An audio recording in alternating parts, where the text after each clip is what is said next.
Good morning, everyone. Let's make this quick because we are running out of time. We have places to be, as you all know. Okay, open up your folders. Today we're going to be going over SCP-071, a personal favorite of mine, especially when we use the D class, so let's get right into it. SCP-071, Object Class, Euclid.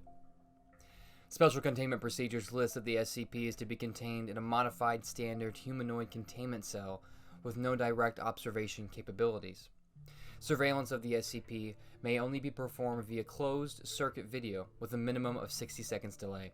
Experimentation with the SCP may only be performed with permission from at least 2 Level 4 site directors, and personnel entering the SCP's containment area may only do so in groups of at least 4.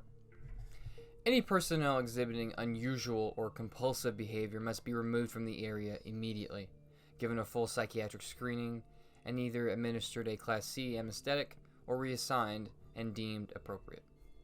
Under no circumstances should personnel be permitted to observe the SCP directly or through non-delayed surveillance footage. All visual recordings and photographs of the SCP must be destroyed immediately once they are no longer needed. Description: SCP-071 is a metamorphic entity that possesses the ability to assume forms consistent with that of its observer's strongest sexual desire. This ability is effective even through barriers designed to prevent the SCP's recognition of any observers, as through closed-circuit surveillance or one-way mirrors. But it can be prevented by introducing a delay in surveillance footage so that the observation does not occur in real time. SCP-071 appears to be unable or unwilling to change form without external stimuli, instead remaining in its last form when left unobserved. There appears to be little or no limit to what forms the SCP is capable of assuming.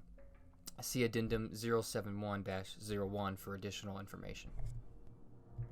SCP-071 also appears to be intelligent. However, as it has not shown the ability or verbally communicate, and its behavior is limited to actions which entice its observers to sexual activity.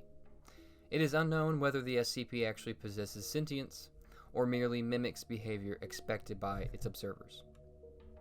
Human subjects allowed to engage in sexual activity with the SCP suffered rapid atrophy of muscle, skeletal structure, and brain function, with onset occurring 1 to 2 days after contact. The atrophy persists for up to 7 days, dependent on the physical therapy administered after the onset. Though the subject may also suffer permanent decrease in stature, decreased organ function, decreased brain mass, and sterility.